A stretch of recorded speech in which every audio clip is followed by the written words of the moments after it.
The Gift of the Magi by O. Henry, adapted by Peter Ekstrom, Reader's Theater adaptation by Alan Brooks.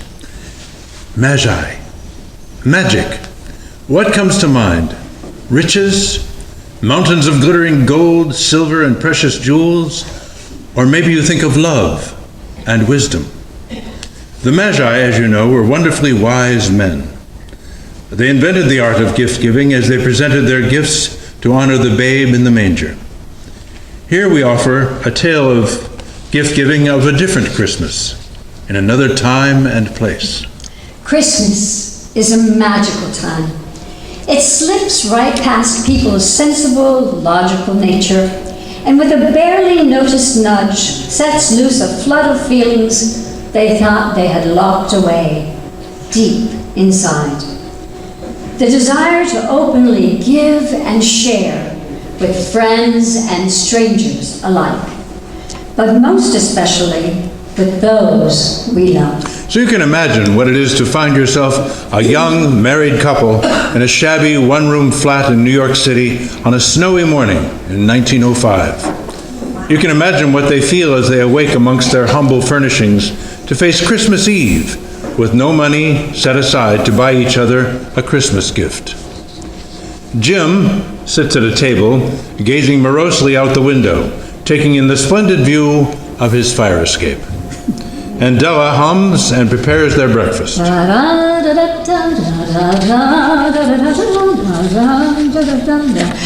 Would you like a muffin, Jim? Oh, I'm not hungry this morning, Dell. Della crosses to the stove and picks up the coffee pot. Some coffee? What? Coffee.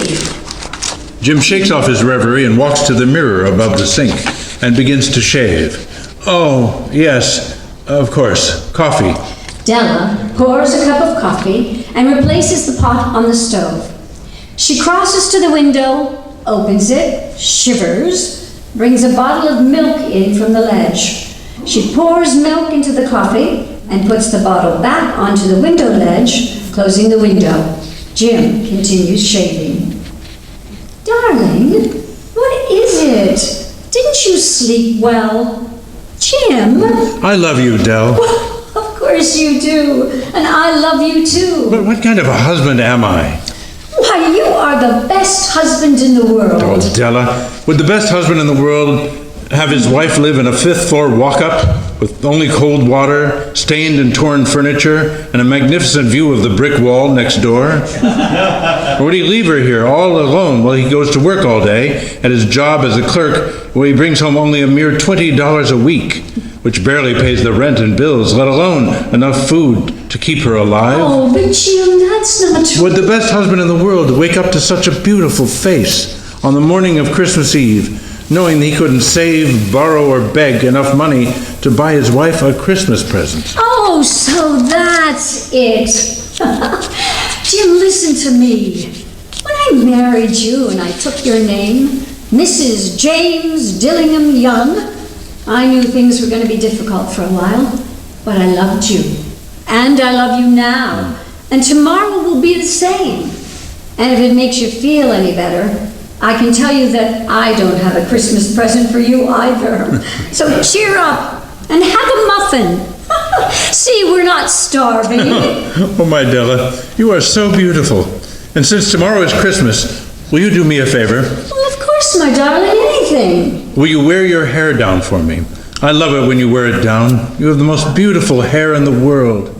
Why, if the Queen of Sheba lived in the flat across the air shaft, you'd have to let your hair hang out the window to dry just to depreciate Her Majesty's gifts and jewels. Oh, Jim, you make me blush, you really will.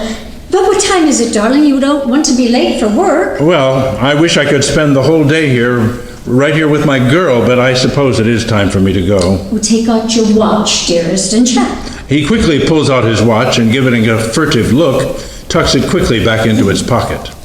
It's 7:15. Oh, good. You still have a few minutes. Let me look at your watch, Jim. Why? Well, because it's so pretty. We may not have money, but that watch is certainly a treasure. I remember when your mother gave it to you after your father passed on. Let's have a Look at it. Jim hesitates. Why are you always so embarrassed to take it out? You know why. Well, because your mother lost the chain and you carry the watch on a leather strap? Oh, Jim, don't be so silly. Come on. He carefully pulls out the watch and opens it. She takes it from him and holds it up to the light. Oh, it really is such a beauty. You know, if King Solomon were our janitor, with all of his treasures piled up in the basement, you could pull your watch out every time you passed just to watch him pluck his beard with envy. And now, he closes his watch with a snap and puts it back in his vest pocket. It really is time for me to go. He carries his coffee cup to the sink and rinses it. Oh, don't forget your coat, Jim. It's cold out there. She helps him into his overcoat. Maybe today they'll give you a promotion. Oh. Maybe today they will make you president of the company. Oh, I love you, Dell. At the door, calling to him as he descends the stairs, "Don't work too hard. Tomorrow is Christmas. You won't have to work at all." Jim hears Della close the apartment door. He continues down the stairs and opens the door to the street.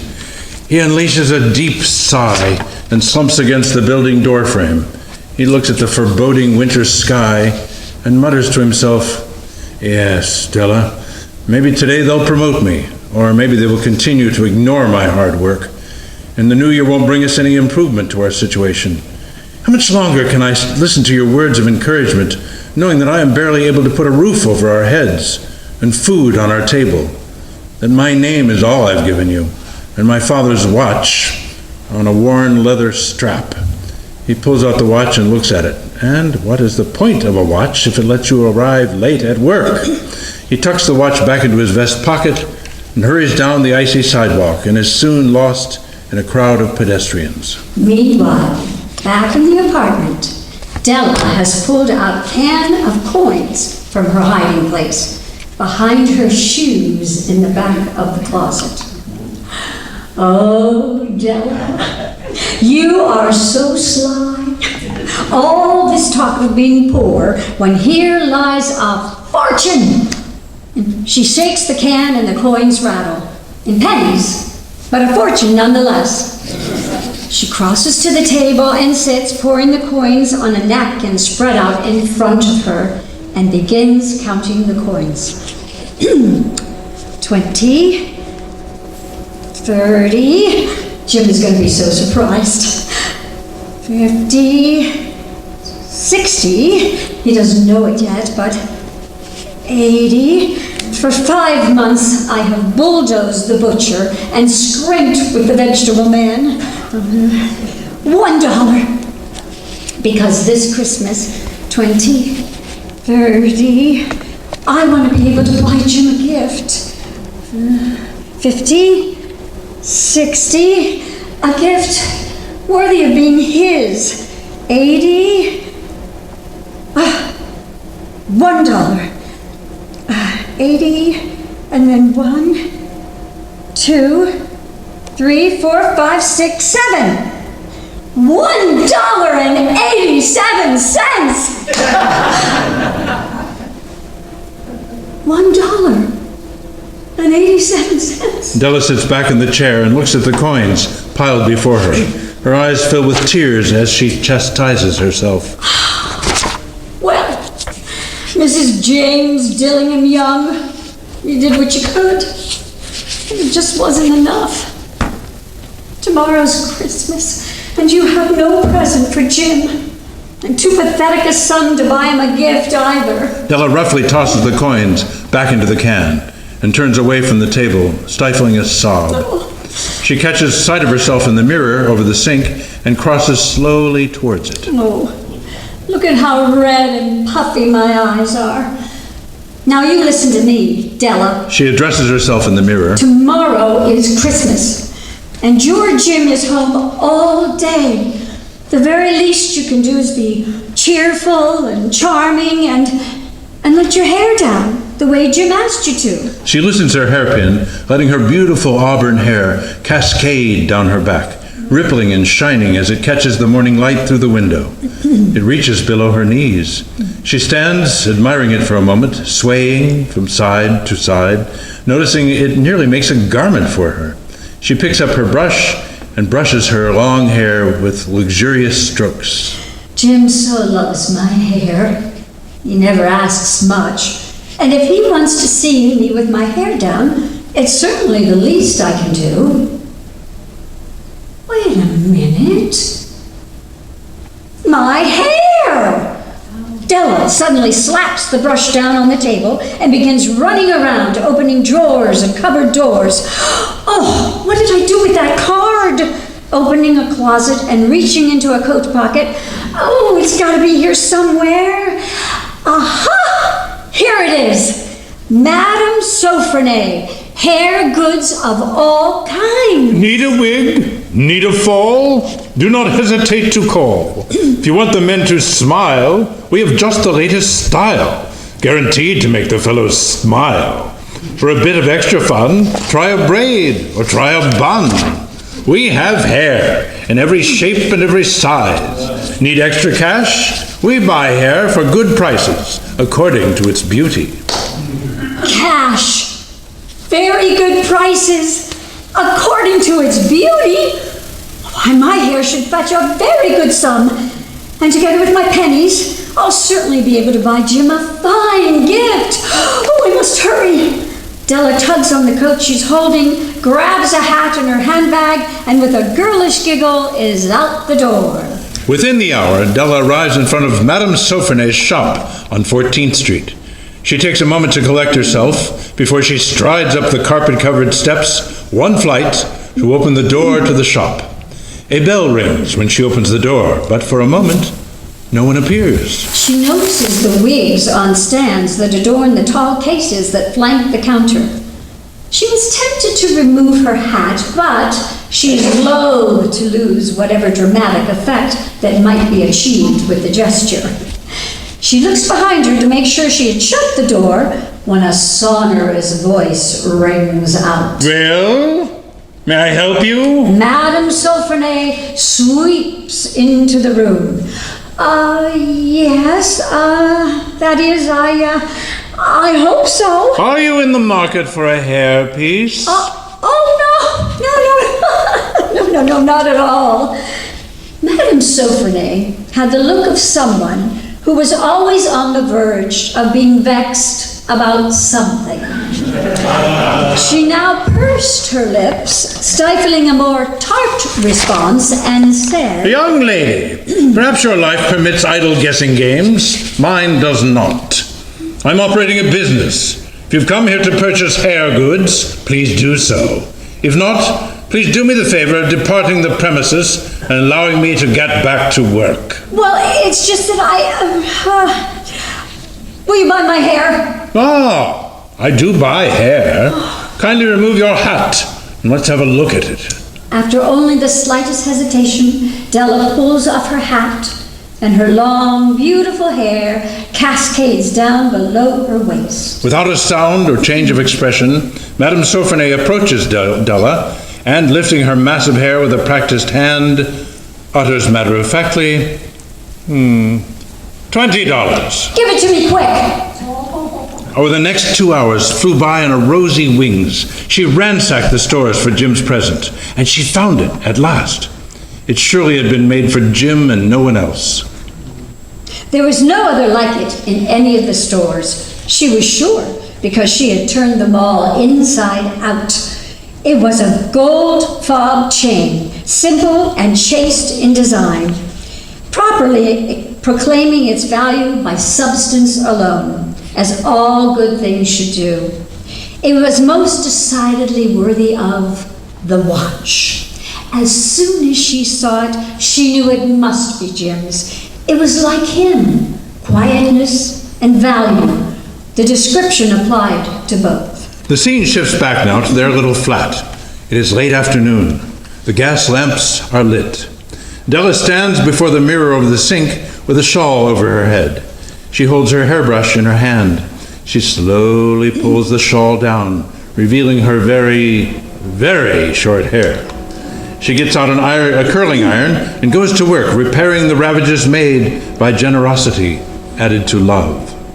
Within 40 minutes, her hair was covered with tiny, close-lying curls. Oh, my. She peers closer at the reflection in the mirror. Well, perhaps Jim will think I look like a Coney Island chorus girl. He doesn't kill me before he takes a second look. But what was I to do with $1.87? Oh, please, God. Please make him think I'm still pretty. Suddenly, Della hears Jim coming up the stairs. She grabs his present and hides it behind her back. She tugs the shawl over her head and then suddenly tosses it aside as she arranges herself, leaning against the edge of the table. She hears his foot on the doorstep and his hand on the doorknob. Oh, he's home. I should hide. No. Maybe he won't notice. Jim steps inside the door, a wrapped present in his gloved hand. He suddenly stops, as immovable as a setter on the scent of a quail. His eyes are fixed on Della with an unreadable expression that terrifies her. Not anger, nor surprise or horror, not even disappointment, not any of the sentiments she had prepared herself for. He simply stares at her, and after a long moment, he finally speaks. Your hair is gone. Now, Jim, darling, don't look at me that way. I had my hair cut off and sold because I couldn't have lived through Christmas without giving you a present. It'll grow out again. But your hair, it's... I just had to do it. My hair grows awfully fast. Oh, just say Merry Christmas, Jim, and let's be happy. You don't know what a beautiful, nice gift I have got for you. You've cut off your hair? Jim asks this as if he had just laboriously arrived at this question after the most strenuous mental labor.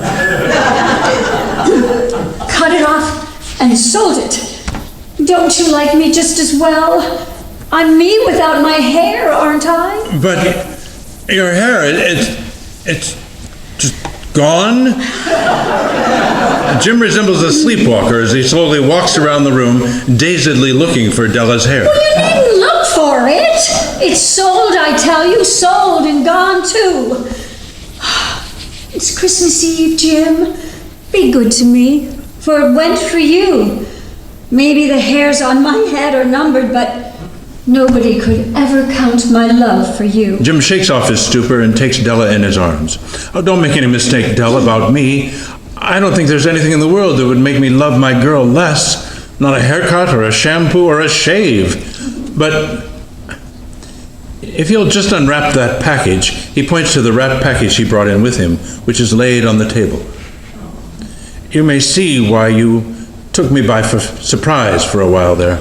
With a delighted whimper, Della runs to the table. Her delight turns to tears, however, as she tears through the brightly colored paper string to reveal the combs. The exquisite hair combs Della had craved and yearned for in the Broadway shop window. The one of pure tortoiseshell with jeweled rims.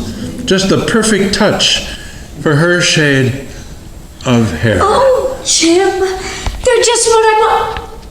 I mean, they'll look so nice when my... Oh, Jim! She falls into his waiting arms, and after a hug and a few more tears, she manages a smile and says, my hair really does grow so fast, Jim. Then Della leaps up like a singed cat and cries, oh, but I almost forgot. Look at what my hair bought for you. She hands Jim the gift. He carefully opens the package and holds up the gold watch chain and fob. Isn't it a dandy, Jim? It's a chain and a fob for your watch. It's real gold. I hunted all over town to find it. You'll have to look at the time 100 times a day now. Give me your watch. I want to see how it looks on it. Instead of obeying, he lays the watch chain on the table and sits back on the sofa with his hands linked behind his head. Della, let's put our Christmas presents away and keep them for a while. They're just too nice to attend to right now. A curious smile sweeps over Jim's face. I sold my watch, Dell, to buy your combs. Your watch? It's sold?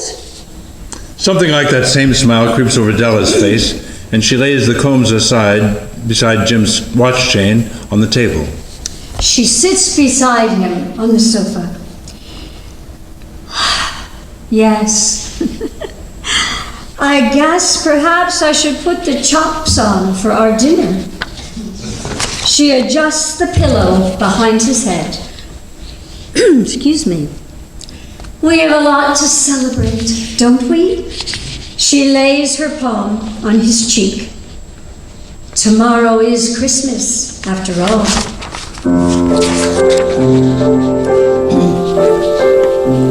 Tomorrow is Christmas, the time to be merry, with wreaths tied with ribbons as red as a berry. The Candles and holly chase worries away, for tomorrow is Christmas Day.